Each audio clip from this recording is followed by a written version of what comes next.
आज महाराज परीक्षित को प्यास लगी और प्यास लगी, गर्मी थी बहुत। जब महाराज परीक्षित को प्यास लगी तो महाराज परीक्षित जो थे पानी की तलाश करते हुए और आगे बढ़े हैं। और आगे कहां बढ़े कि गर्मी के कारण प्यास लगी तब भारी।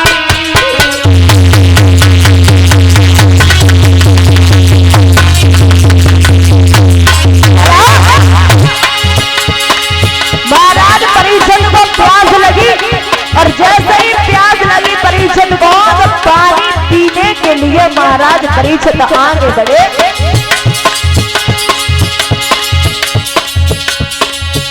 गर्मी के कारण प्यास लगी तब भारी।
आज महाराज परीक्षित को प्यास लगी और पानी के पीने के लिए महाराज परीक्षित घोड़ा पे सवार हुए। सवार होकर के आगे बढ़े और आगे बढ़े लोमस ऋषि की बगिया में पहुंचे।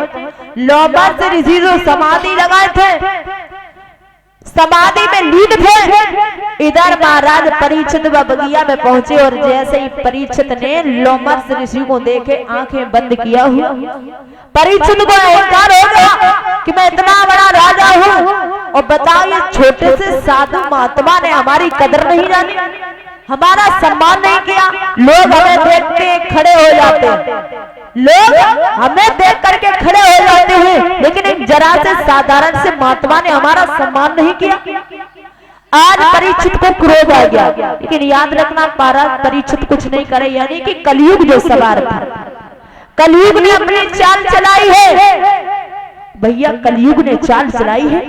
महाराज उसी समय महाराज परीक्षित की नजर एक मरे हुए सर्प पे पड़ी और जब परीक्षित की नजर मरे हुए सर्प पे पड़ी तो महाराज परीक्षित ने वो सर्प उठाया और सर्प ले करके महाराज लोमस ऋषि जो समाधि लगाए थे, भगवान के भजन में लीन थे, उन्हीं के गले में डाल दिया।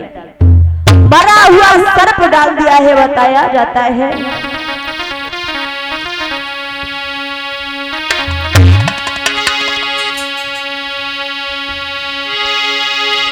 कि मरा सर्प सर्प धूप ने दियो कंठ में डाल, कलयुग थी की चालिबा यथा नरेश का काल।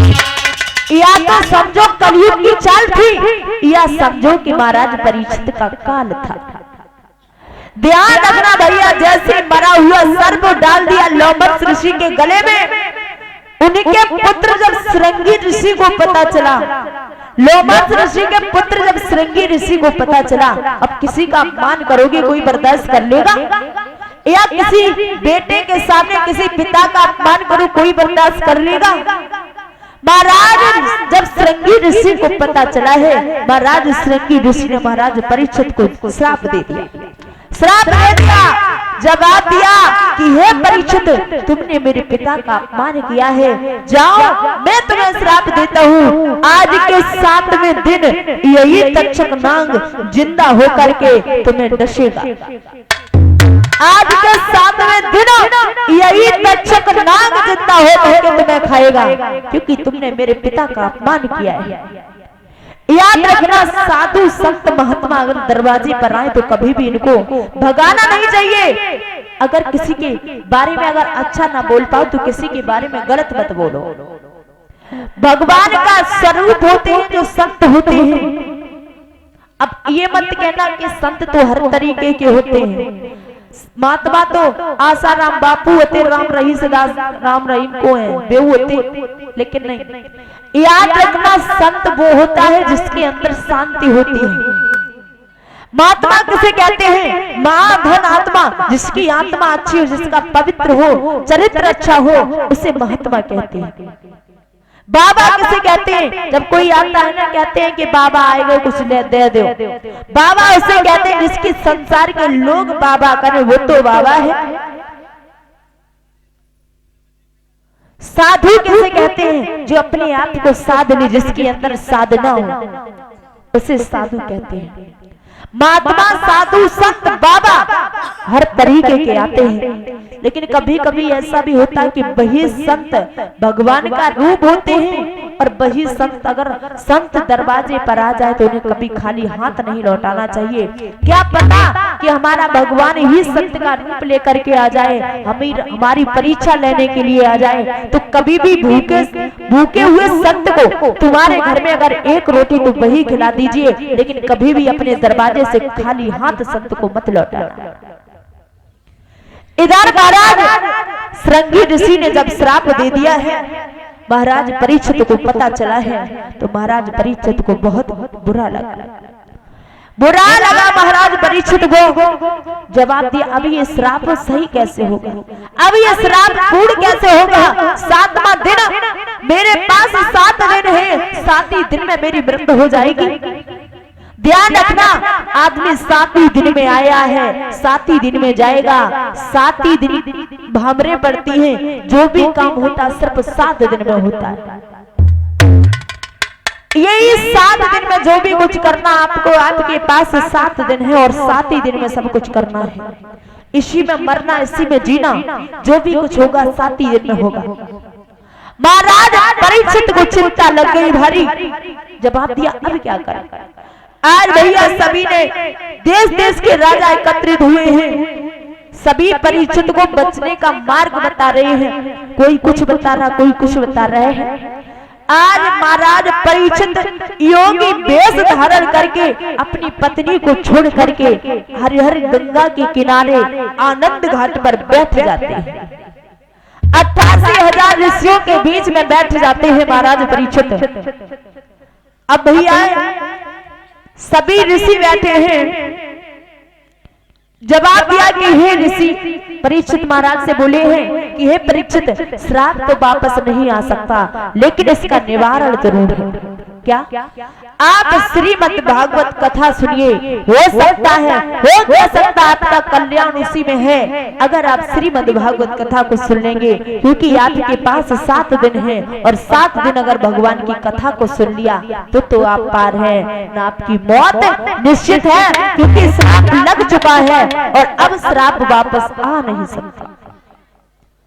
महाराज परीक्षित बचने के लिए सभी उपाय बता रहे, कोई कुछ बता रहा है, कोई कुछ बता रहा है। श्री सुखदेव भगवान बोले, श्री सूतदेव जी बोले कि हे राजा, आज परीक्षित जी ने आनंद घाट पर देश देश के ऋषियों को बुलवाया। इस प्रकार वहां पर वशिष्ठ जी, कई ऋषि मुनि एकत्रित हुए हैं परीक्षित को बचने का मार्ग बताने के लिए। उसी समय सभी ऋषियों को परीक्षित जी ने, सभी ऋषि परीक्षित जी को मुक्ति का मार्ग बताने लगे हैं। सभी उनको बचने का मार्ग बता रहे हैं। तो उसी समय श्री सुखदेव भगवान आ जाते हैं। तो इतने में सुखदेव जी छिटकाए सब भीष, आप पहुंचे उस भूमि पर लिए दिगंबर भेष। उसी समय श्री सुखदेव भगवान आ जाते हैं महाराज परीक्षित को बचने का मार्ग बताने के लिए।